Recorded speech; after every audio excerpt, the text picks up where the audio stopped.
Good evening, everybody, and thank you for coming out tonight.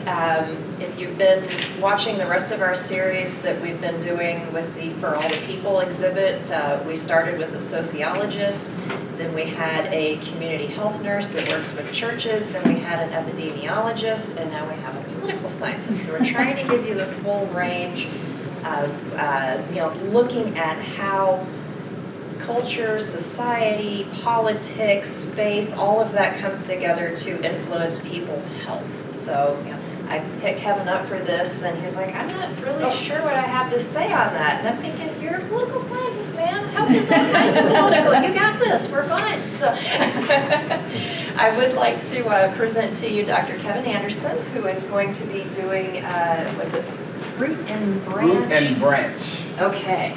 Yes. Which we're all very excited to hear, and so I do not forget to give you a certificate in appreciation of you participating in the program series. Thank you. That's very kind. Thank you very much. Well, thank you to everyone who's come out this evening. Welcome. As Stacy just mentioned, my name is Kevin Anderson. I am a professor of political science, and as noted, I was a little hesitant simply because it was like, well, I don't really have any sort of medical training. I don't really know the medical history. As a matter of fact, probably the fullest extent of my medical knowledge comes from the fact that when I was in graduate school, I lived in a 4-bedroom house, and one of my housemates was a resident. He had graduated med school. He was a resident, and I learned a couple of incredibly important things. Doctors do not take their own advice, because he had the worst diet of any person I ever knew. I'm pretty sure that guy lived on Sprite and frozen burritos. But as was noted, the more I thought about it, I said, well, there is an angle that I can speak on, and there is something that I kind of want to share. And part of what I want to share is I'm going to start off with a personal story, a little anecdote that sort of illustrates the larger kind of concept that I'm going to discuss, and then I'm not going to speak for that long, and then we can have questions, maybe have a broader discussion. But, and by the way, do not tell my mother that I told you the following story. I was about 9 years old, and I don't really remember exactly when the occasion, but I remember going with my parents, and we traveled to my grandparents' house, and I had a cold. And so, I was sniffling and I was coughing, all this kind of thing. And my grandfather sees me, and I'm like, hey, Grandma, Grandpa. And my grandfather looks at me, and he walks over, and there's a cabinet, and he has a jar sitting there. And it's about like this. And I had seen this jar plenty of times. And my grandfather takes it down, and he pours like half a shot glass, or whatever this is, right? And he says, here, drink this. And, it's your grandfather, so of course you drink it. That's what your grandpa said. And the only thing I really remember was that it burned. Mm-hmm. And then eventually, like within about, 15 minutes, I was sound asleep. Right? And eventually, a few years later, I asked him, I was like, hey, Grandpa, what was in that, right? And so my grandfather told me that what he did was he took this jar and he would put little individual pieces of peppermint candy in it. And then he would put Johnny Walker Blue Label whiskey. Mm. Just pour that over the peppermint candy. And then the whiskey would, I guess, dissolve the peppermint or whatever. And then he just kept it on the shelf. And then if you were sick, he gave that to you. And so apparently I was, zonked out because I'm 9 years old. And my mother was really like, oh, you gave my baby what? This kind of thing, right? Well, eventually, I woke up and I felt fine. I was running around doing what 9-year-old kids do, right? And eventually I asked Grandpa, I was like, where did you even come up with that idea? Like who pours whiskey over peppermint and just keeps it to give in case you have a cold? And my grandfather was like, well, boy, you got to learn to take care of the folks in your community. And everybody's got recipes and things like that that are designed to take care of the folks in the community, right? And so I understood that, although, again, I never fully understood, like, the recipe. I kept asking about it. And I asked one of my uncles, and my uncle just kind of looked at me like I was crazy. He was like, well, boy, you never heard of hot toddy? I'm like, I don't think that's what a hot toddy is. And I said, oh, there's different versions of it, right? And so I was like, this is the strangest thing. I've never heard of anything like this, right? And the more I started to investigate this, here's what I started to discover. That for African Americans, healthcare was almost always about the community. It wasn't about the individual, and there was a very sort of specific reason why. Because early on, healthcare during slavery was basically about protecting a commodity. You wanted to make sure your slaves were healthy enough to work, they were healthy enough to breed, and that was pretty much about it. And so eventually within slave communities, there was a resentment regarding that type of medical treatment. Just get you up, make you healthy enough to work, to procreate, and that's pretty much all you wanted. And so that type of just heal me, individually of whatever's ailing me, whether I have a cold or I have a broken leg or what have you, that came to be known as a sort of very kind of troubling definition and idea of what healthcare was really all about. And so ultimately what you started to see was a new definition of what healthcare needed to be. How did it need how do we need to treat people? Was it simply just healing an ailment in the moment? Did we start to think about long-term care for people, beyond their working years, this type of thing? And ultimately, what we started to see was a organized movement that focused on trying to use healthcare as a way to uplift the community. Right? In African American politics, especially in African American political thought, there's this sort of raging debate, it's raging among sort of intellectuals, so that means 30 people are talking about this, right? But there's a concept called linked fate, right? And what it says is, what happens to one member of my community affects everyone in my community.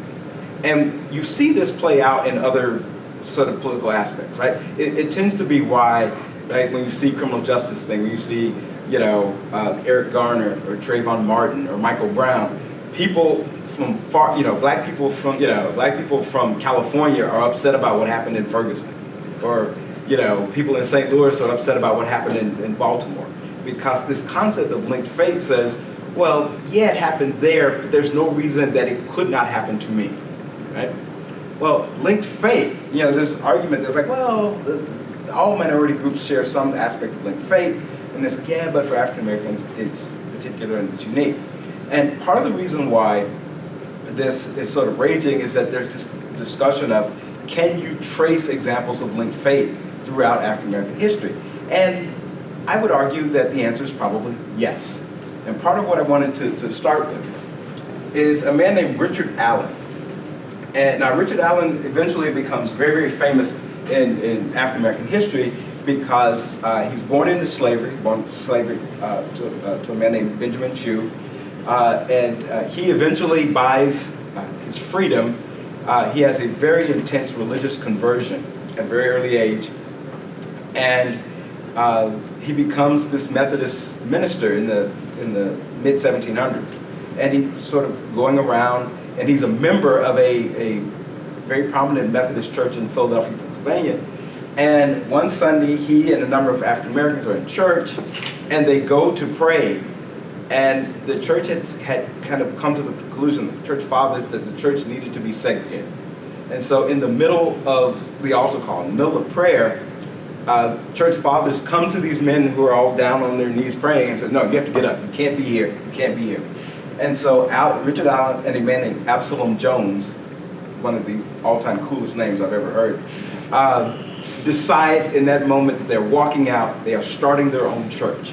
And the church that they found, the African Methodist Episcopal Church, is the oldest African-American religious denomination in America. And they walk out, they start this denomination, they build the initial church. It's called Mother Bethel AME Church, which is at 6th and Lombard. It's 3 blocks from Independence Hall. So if you're in Philadelphia, you can walk down and you can walk in and see it. Be careful you go to the museum, because I didn't know that Allen was buried there. So I was doing the tour, and I walked up on his tomb, and I'm like, you got your camera phone, you're taking a picture. Whoa, hey, no, I'm not taking a picture of a tomb. But part of what made Allen in this community, they organized this church. Well, in 1793, a massive, almost epidemic of yellow fever hits Philadelphia. And it just devastates the community. And Dr. Benjamin Rush, a very prominent American citizen, signer of the Declaration of Independence, contacts Richard Allen and Absalom Jones and asks them, could they help to care for and treat some of the citizens of Philadelphia who are suffering. And Rush's argument was that blacks were not as susceptible to yellow fever, that they could come in and be nurses, they could treat them. Wow, I love your reaction. You're like, oh my God, that's priceless. That they were not as susceptible to this disease. Well, as it turned out, that was horribly wrong, right? Over 400 African Americans wound up dying through this time.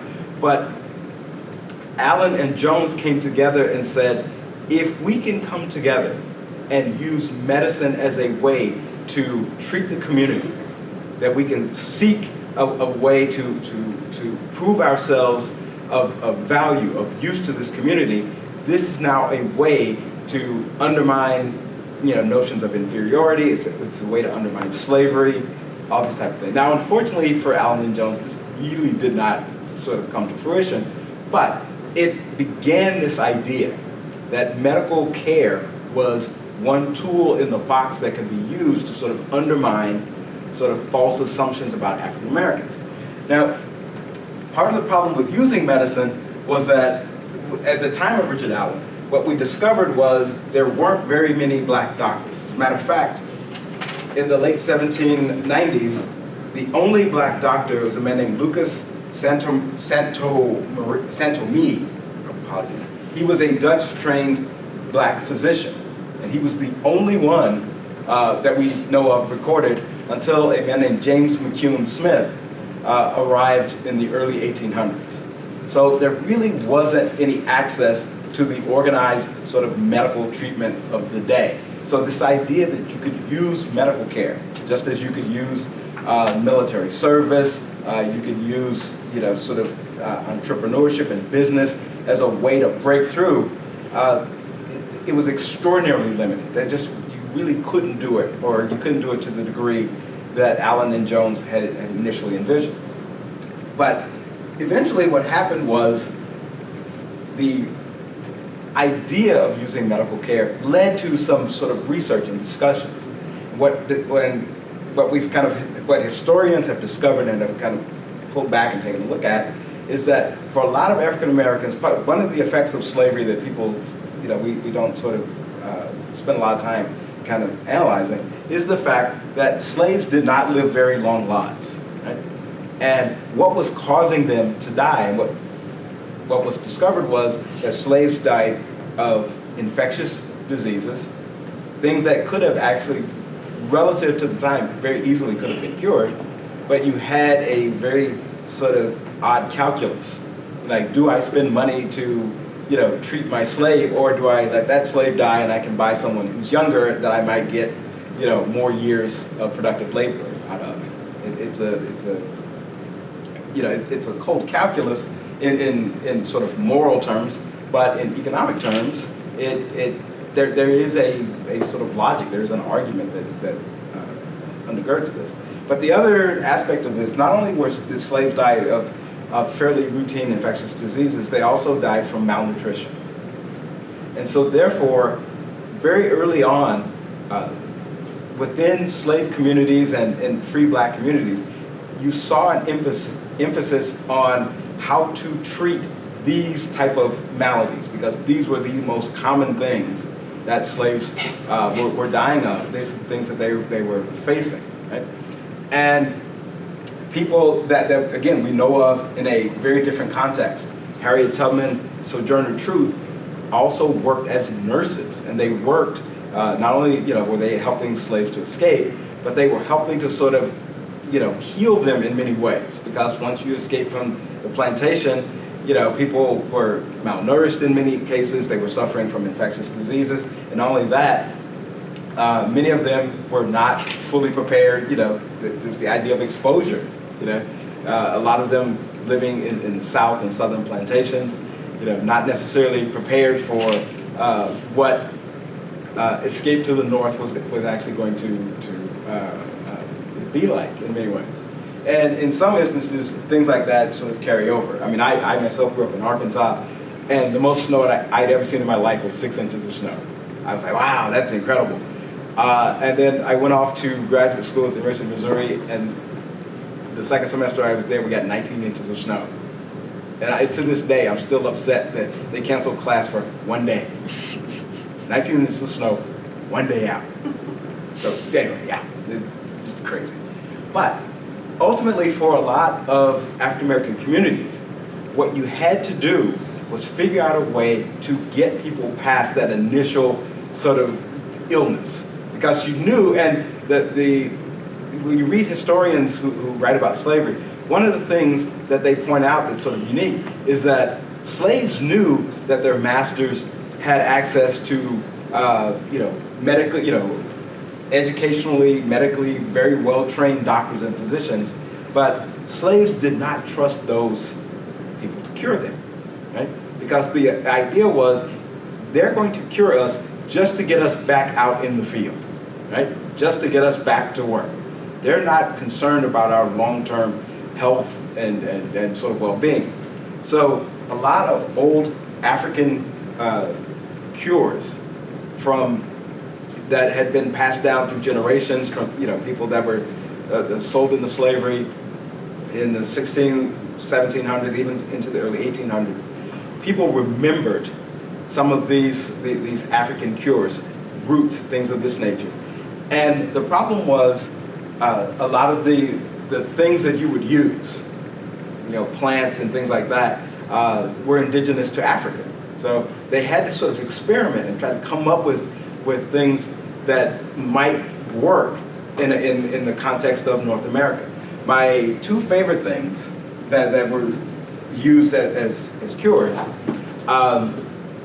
one was ground up dead snake.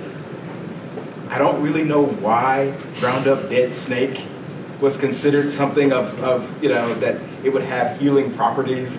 Still not completely sure, because I'm completely freaked out by snakes, so I'm not sure where that goes. But my personal favorite was something called gopher dust. Trust me, I had heard about this before, and when I was preparing this, I was sort of weirded out that I was like, oh God, people actually did do this. Gopher dust was grave dust. What you did was you went to someone that had died, that was prosperous or successful in some way, and you got a little bit of that dust.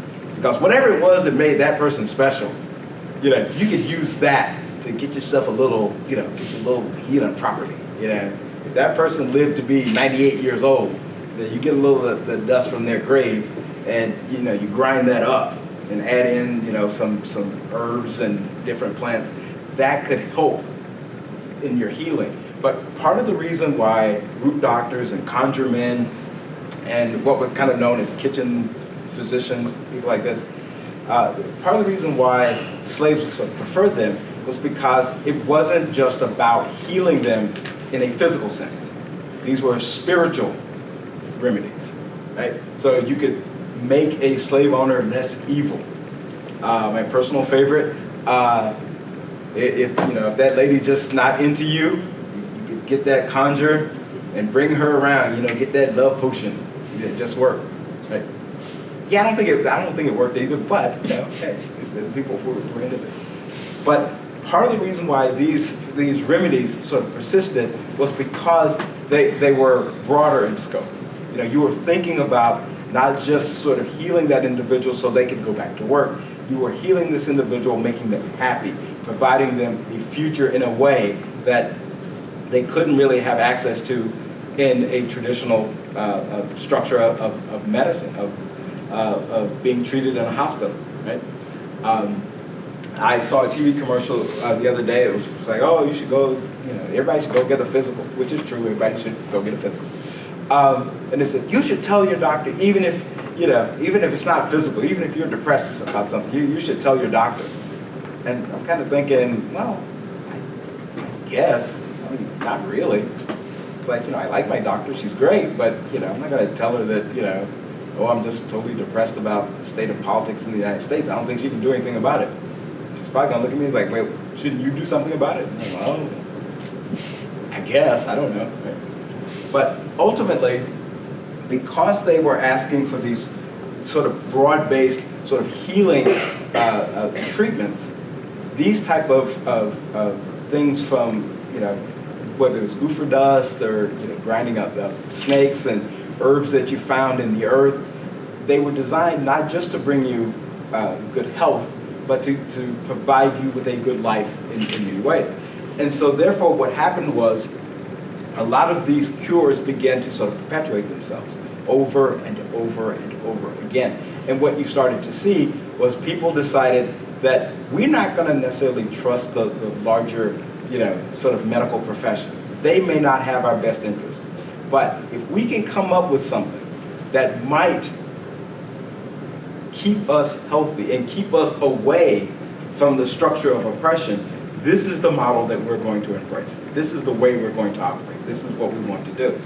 And post-Civil War, you had sort of an explosion of black institutions.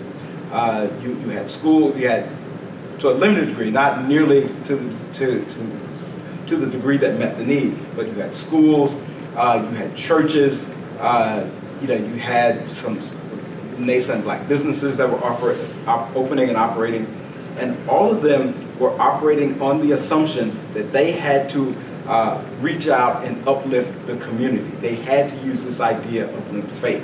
And one of the things that became very, very clear was that access to medical care became a prominent sort of objective of these type of these new businesses emerging post-Civil War. People that, again, we don't necessarily associate with ideas of medicine, but W.E.B. Du Bois and Booker T. Washington, who clashed very strongly in terms of their personal ideologies and their philosophies and things like this. One of the things that they shared was this idea of good health.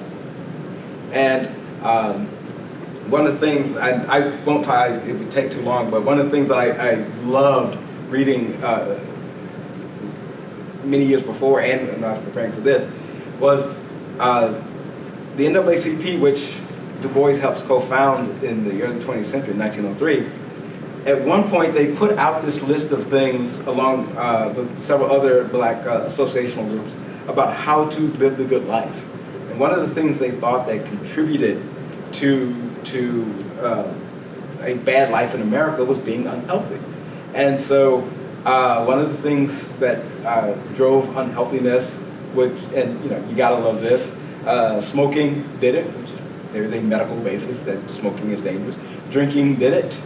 I'm not sure about this next one. I don't know why gambling makes you unhealthy, but apparently it did. My personal favorite was peevishness. Yeah, I don't know either. But if you were peevish, that was a sign that you were unhealthy, right? And so there was this idea that cleanliness, that rejection of old slave, the slave mentality, slave ways, these sort of old, root doctors, conjure men, cures, that this was now bad. That what you had to do was transition toward a traditional sort of medical treatment, access to medical facilities and things of this nature. So that became, and part of the NAACP's fundamental doctrine is going to be that there's nothing sort of structurally wrong with the United States, it just needs to be made inclusive. And so that included things like gaining access to medical facilities. And so one of the things that they fought against was the fact that you had separate black hospitals, you had separate black, emergency services, ambulances, things of this nature. And the argument was, this is fundamentally unfair. This is fundamentally un-American to do this. But part of the reason why they were doing this was they said, this is a broader community problem. Now, there was one thing that goes from slavery all the way into sort of modern medicine, where there was never really a dramatic push to change. Anybody want to take a guess what it was? Maternity. Black midwives were thought of as superior in many aspects. And on plantations, you know, the master and his wife, when they were having children, they preferred a black midwife to bring that child in, to nurture that child, you know, to be the nanny for that child. And this particular aspect of it, of African American medical care, never really changes. I mean, you know, obviously with, you know, as things evolve and change and technology, you know, emerges, you do see a dramatic shift in how these things are done. But the idea that African American women are good at this, are sought out for their ability to be midwives, this never really changes. So from even the late 1700s to, you know, I'm guessing probably the mid-1960s, there is a thriving and sort of wonderfully positive idea of black women as midwives. And there is a push against modernity, right? Now, I will state this straight out. I defer to every mother in this room. I am not making any judgment or statement of any kind. But there were many black midwives who decried the idea of women having babies in hospitals and taking, you know, drugs to minimize the pain. Again, not making any judgment. So all the moms, if you say it's necessary, I defer to you. I'm not making a judgment. But the argument was that a natural childbirth was better for the child. And for a lot of these African American midwives, especially, you know, treating African American women, they argued that you don't want to go to the hospital. You cannot trust what white doctors might do to you. And this idea kind of persisted, you know, because you had other aspects of medical care that were deeply problematic. Right? As much as we talk about in the mid-20th century, we talk about what, you know, the horrors of the Holocaust and the medical experimentation that happened on the Jews, there were things that happened to African Americans consistently through slavery up and through the 20th century. I made a sort of casual reference in one of my classes to the Tuskegee Experiment, and my students all looked at me, you know, like I was from Mars. And I just like, okay, stop. Here's the, I was like, old lecture goes out the window. Here's what I'm telling you. Now, how many, you guys know what the Tuskegee Experiment was? Okay. Was this a syphilis one? Or? Yes. African American men in Alabama, near Tuskegee, Alabama, were given syphilis. And they were not, they were told that they were being treated, but they actually were not. They were basically given placebos. And the idea was that the doctors wanted to study the long-term effects of syphilis. Did it actually have the effect of making people, you know, causing mental problems, and, you know, what were the long-term sort of physical effects of syphilis? And these men were not told for almost 30 years. So they would come in and they were treated, and, you know, again, with placebos, they were given medicine that was not actually going to do anything. And, you know, this was known by people in the government. You know, it goes back to, you know, doctors that treated slaves, and they wanted to find out what things would work in terms of, you know, people that had mental problems. Like, could you drill in someone's head to, you know, release the demons that were causing them, you know, to act out in certain ways. So this was a known oral history, these ideas from slavery and in the Tuskegee Experiment. So therefore, a lot of these remedies persisted because there were dramatically, you know, public examples of where the government had not necessarily antagonistically went after the African Americans, but it sort of kind of shrugged its shoulders. like, yeah, this is going on, but we're not going to do anything about it. And so for a lot of African American history, the medical community, medical concerns of that community sort of pivoted around this idea of both uplifting the community and protecting it from what was perceived to be a hostile, larger, American society. And this fueled a great deal of the debate in the 1950s, 1960s, even into the 1970s about gaining access to medical facilities. And the most prominent example of this debate came from, Stacey, you and I talked about this just before we started, the Black Panthers. Right? And the Black Panthers talked about, everybody knows them because of their ideas about police brutality and their political arguments and all that kind of thing. But one of the things they did was they ran community health clinics. They came in and they said, you can't trust that larger, institutional society. We will do this for you. And you can't rely on those old conjure-men, root doctors, that kind of thing. You can't rely on them, right? Because let's be honest, to go back to the story I opened this with, is it a good idea to give a 9-year-old, Johnny Walker whiskey? Right? Now, again, it worked. I wasn't coughing anymore. I felt pretty good. But probably not the safest thing to do, right? But, in my grandfather's defense, and maybe rest in peace, apparently his argument to my mom was, I only gave him this much. It's fine, right? But the Black Panthers came in, and they were one of the first organizations to very publicly begin testing for sickle cell anemia, right? They came in and they were trying to get to young Black children and get them immunized against, measles and mumps and rubella and these types of things. Because the argument was that our medical concerns have to be concerned with the root, right? We can't worry about the branches, not yet, right? You have to make sure that the community is okay.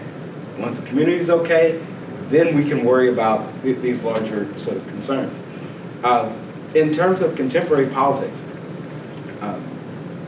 and I'm going to confess, I should have watched the Democratic debate last night. I turned over, and I was going to watch, and then I was like, oh, hey, wait, the playoffs are on. So I turned on, and I was watching the Nationals just run the Cardinals out. Sorry, Cardinal fans, but I enjoyed that. But anyway, when I came back and I was watching some of the coverage, they were like, everybody's beating up, Bernie Sanders and Elizabeth Warren over Medicare for all.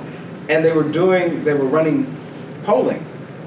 And when they would ask, who's in favor of Medicare for all, and this kind of thing, you'd get,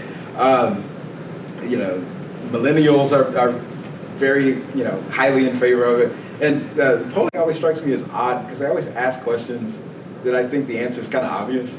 So it's like, you ask college kids, would you like free college? But college kids are going to say no.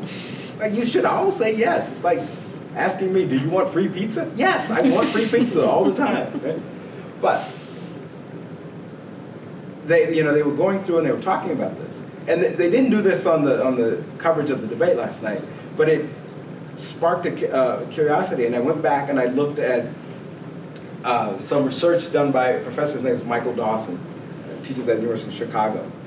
And he has a book, I think he's going to update it in about a year or two, but he has a book called Behind the Mule, Race and Class in African American Politics. And there's chapters where he talks about issues, and when it comes to medical care, when they ask African Americans, do you favor government-run health care? Surprisingly, the number is very high. And now the ironic part is that they say, well, do you trust the government when it comes to health care? The number of people who say no is also very high, right? But part of what Professor Dawson argues, and I've done some research in this area, and I think I agree with him on this, is that it is access for the community that people appreciate. It may not necessarily, it's like, yeah, we want everybody to be able to go to the doctor. Now, when you go to the doctor, keep both eyes open. But we want to be able to go. And part of that is a legacy of this idea that we want to have access to heal not just your physical, ailment and what have you, but we also want to be able to create a larger sort of social, spiritual idea of well-being in the community. And one of the things about this that is sort of fascinating is that this push and pull between, yes, we want access, but no, we don't totally trust you to treat us, is that it has been remarkably kind of consistent. What Professor Dawson found in his book, it's based on polling data done in the late 90s, early 2000s. If you go back and read historians, and especially, and I recommend this also for anyone who's maybe curious, I'm pretty sure Booth has a copy of it, and if not, I actually have a copy, although it's on cassette, so you have to find a cassette player. There is a documentary series called Remembering Slavery, where the Federal Writers Project in the 1930s sent writers out to interview former slaves. And these former slaves would talk about, what their lives were like and all this kind of thing. And one of the things they would talk about was being treated by doctors. And, saying, it was great to, not have this disease, but it was kind of terrible because that meant I knew I was going to have to go back out in the tobacco fields. So, I just sort of pretended to be sick like a little longer, right?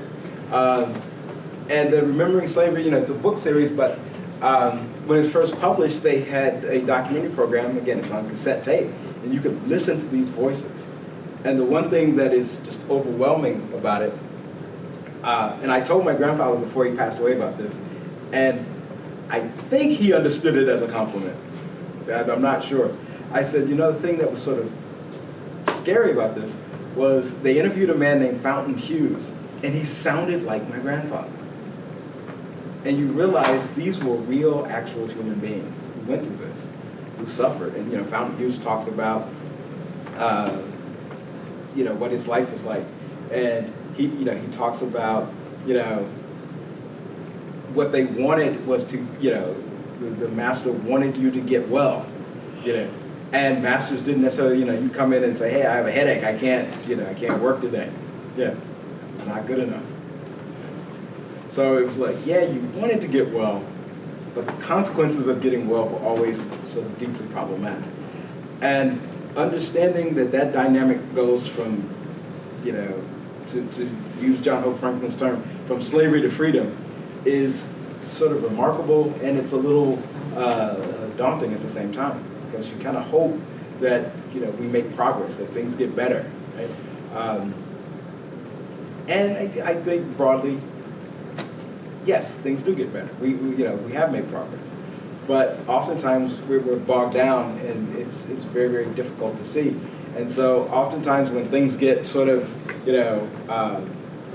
tense and crazy and partisan and all this kind of thing, we sort of revert back to what we've done before. So, I'm incredibly fortunate. I'm a university professor. I have healthcare, and pretty sure I have a physical on Tuesday of next week. But if I start to feel bad, there is a small part of me that thinks maybe I should just have a little bit of Johnny Walker and some peppermint. Thank you very much. Questions, concerns?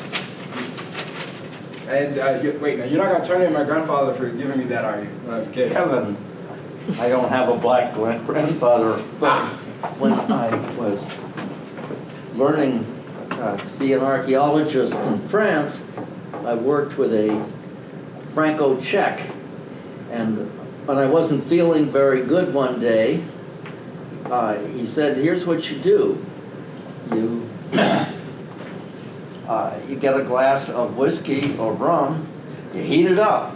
No, you heat up the milk, and you pour it in, and you drink it all at once, as fast as you can, and you go to bed, and you'll feel great. And I did.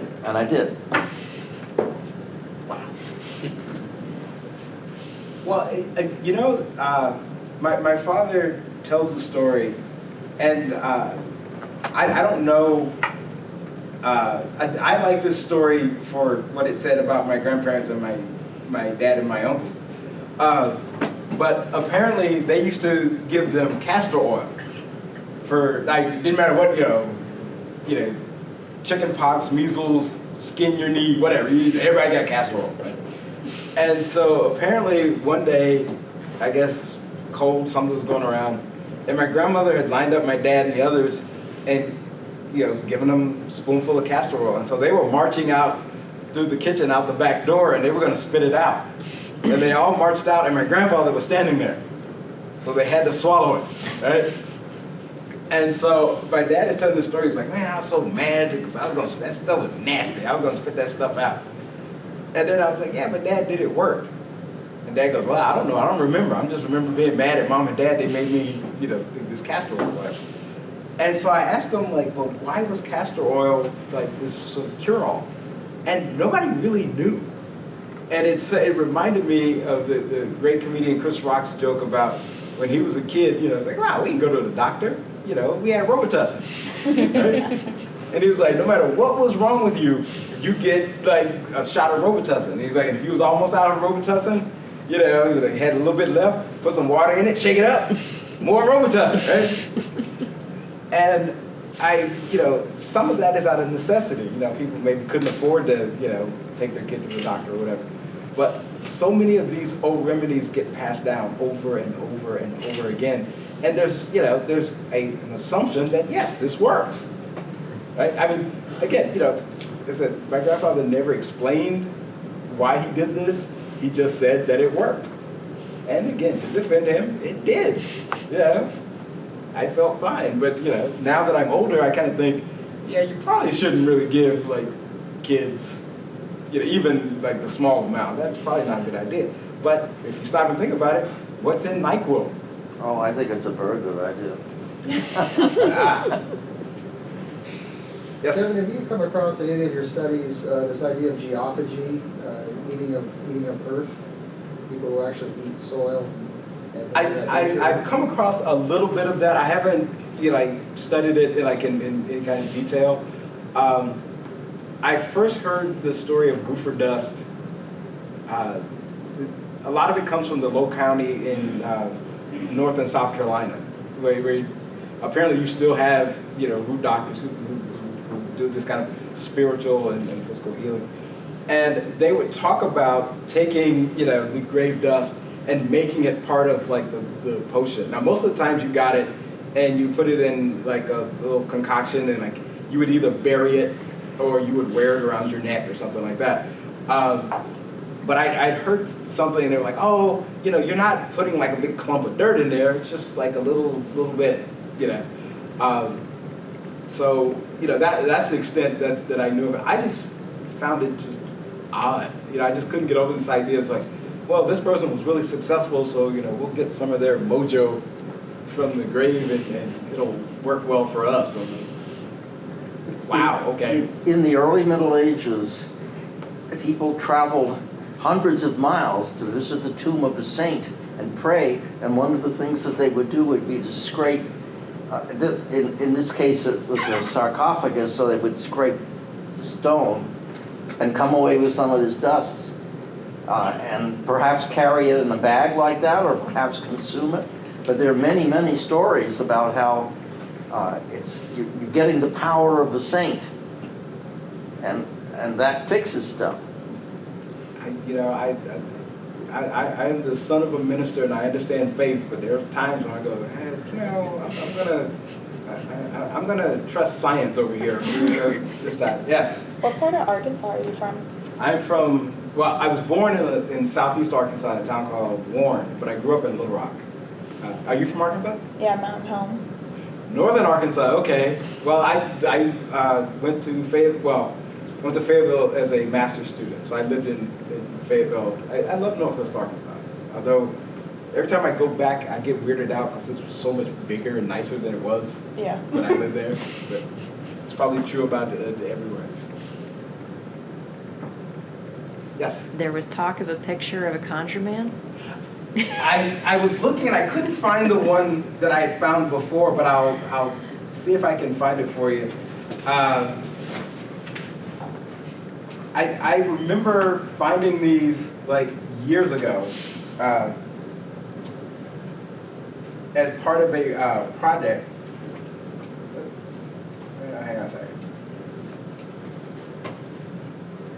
Okay.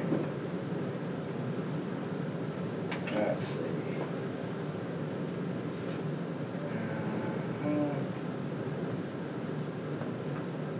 Okay, now you know the thing that's funny is that when I did this, I actually came up with like real African American doctors. So I'm like, okay, no.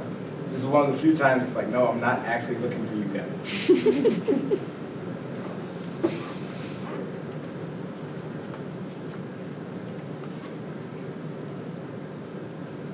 Well, I think I may have found it.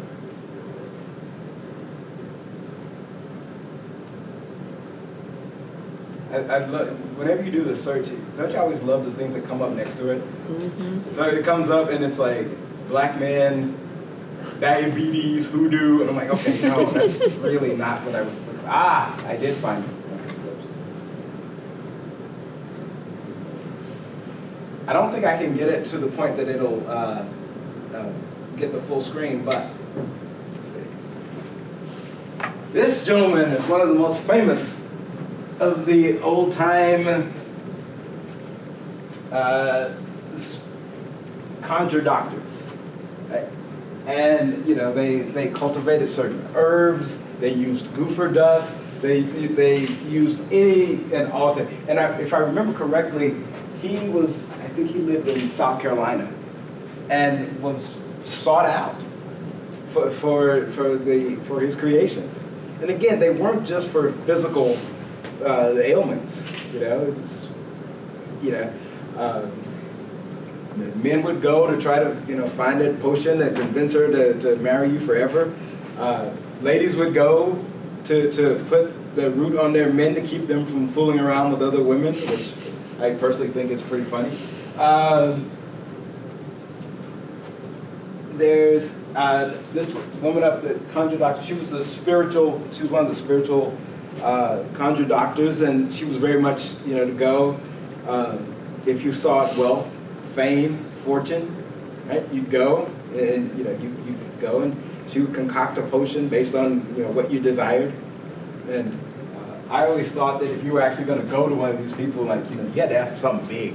Like, you couldn't just go in there and say, you know, I need a conjure, you know, for because I'm wanting to get a really nice job. It's like, no, it's like I need a conjure because I need to hit the, you know, the Powerball.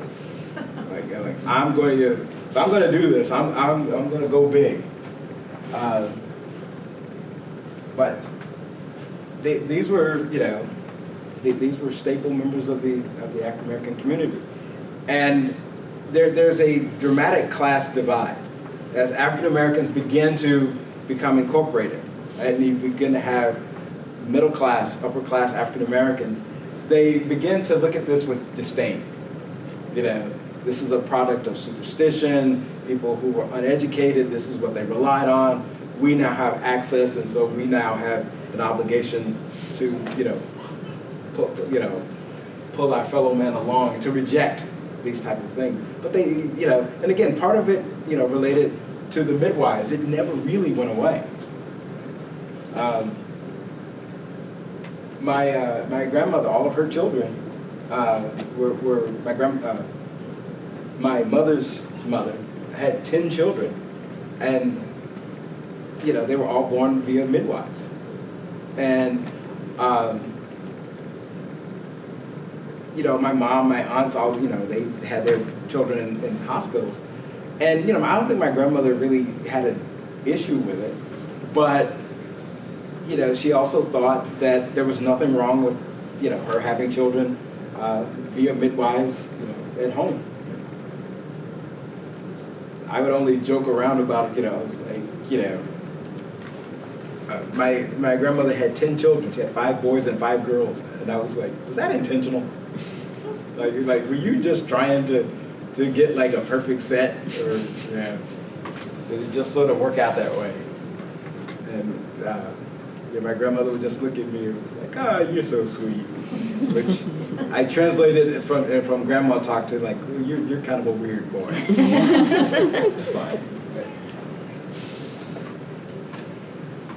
Yes. One of the panels in the exhibit downstairs talks about how Medicare and Medicaid forced the hospitals to integrate, and it doesn't really go into a lot of detail, so I apologize for putting you on the spot, but is that anything you've looked at? Like how, I know school integration took forever and still isn't really done. Did the hospitals, I mean, obviously they had to do it at least in name to get the money from the federal government, but... There wasn't, I haven't looked at that in any kind of, nuanced sort of way. But as you point out, Medicaid and Medicare dollars are federal dollars. And so they're going to be attached to the Civil Rights Act of 64 and to a far lesser extent the Voting Rights Act of 65, right? And so the federal government's going to do, is going to invoke what I like to call the parent rule, right? You want the money, you're going to do, what I'm asking you. In a lot of communities, they probably didn't like it, but they needed it because federal money kept those hospitals operational. They needed it. Ironically, I actually just finished a book review that I hope is going to be published in December.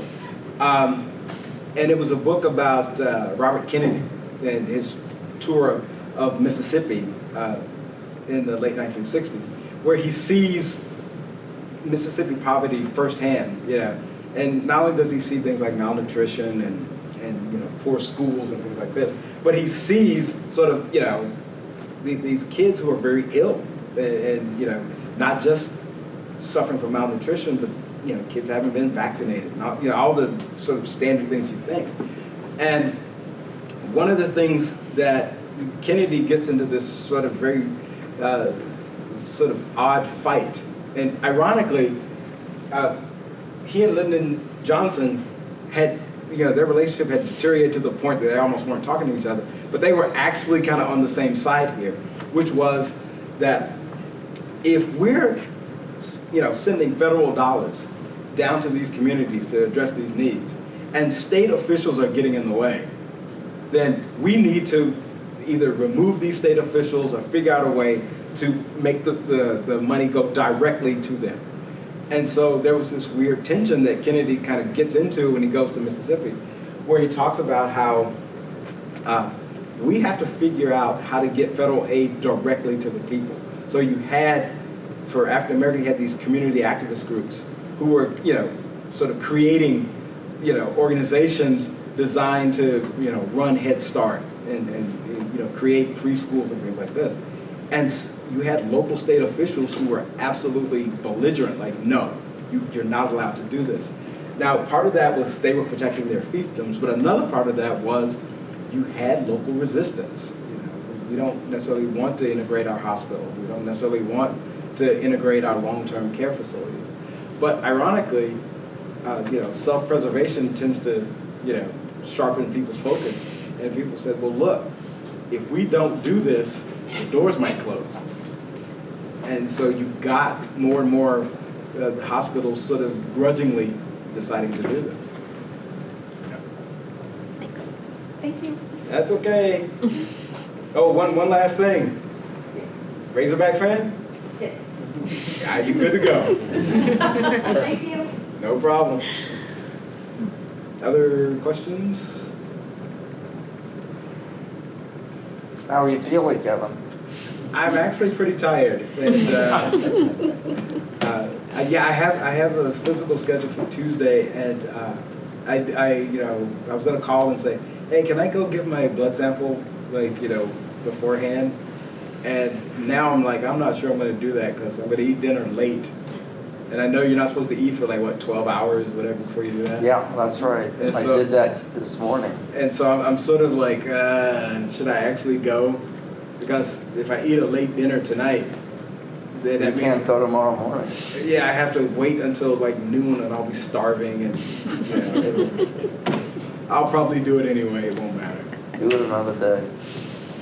No, I kind of like that because, one of the weird things about when you get your blood drawn for your physical is you have to wait you're waiting for the first 24 hours. to see if they're gonna call you, like if they found something in your blood, so you're like weirdly like nervous. So I was like, I'd rather do that beforehand. Because like if you found something, then I know I'm coming in so we can discuss treatment. But if I go in and I have a physical and then you call me after my physical, it's like, hey, something's really wrong. I'm like, oh God, I'll just be freaked out and weird for much longer than I need to be. So, such is life. But aside from the good doctor here, anybody else want to go out and get some goofer dust? I just wanted to say, like, as you were talking about, like, Medicare and stuff, we're both in an English class that's like a story matters class about health and medicine. Like, we actually read an article about, like, hospitals being integrated and stuff like that. Oh, okay. And we actually are talking about that in class. Now, are you guys talking about the kind of social aspect, like, were doctors comfortable treating people of different races, or? Yeah. Okay. But yeah, sometimes when you examine the politics of things, we worry about the budget and what is the public opinion about it, and sometimes the most dramatic aspect is just the simple stuff, right? When you talk about school integration, people talk about, oh, what's it going to be like when black kids and white kids they're sitting next to each other? You know what nobody ever talks about? What's it going to be like in geometry? Right?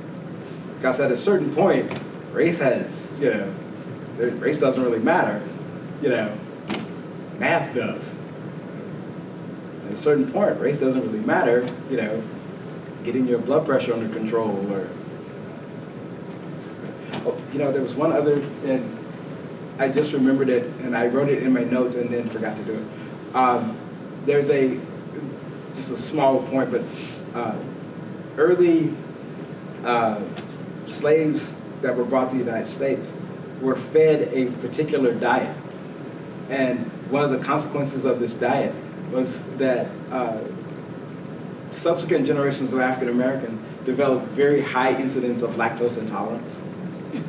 And this is almost directly traced to the fact that certain, dairy products were considered, that was sort of high-end food, so slaves didn't get it very often, if at all. And so future generations, biology works the way it works, and future generations developed a fairly intense level of lactose intolerance. And I remember stumbling across this and going, oh, that's why. Although, for those who are lactose intolerant, it never stops us from eating ice cream, right? We all still, enjoy the ice cream. Such is life. Other questions? Well, I hope you guys enjoyed my presentation. Thank you for coming out. I really appreciate it.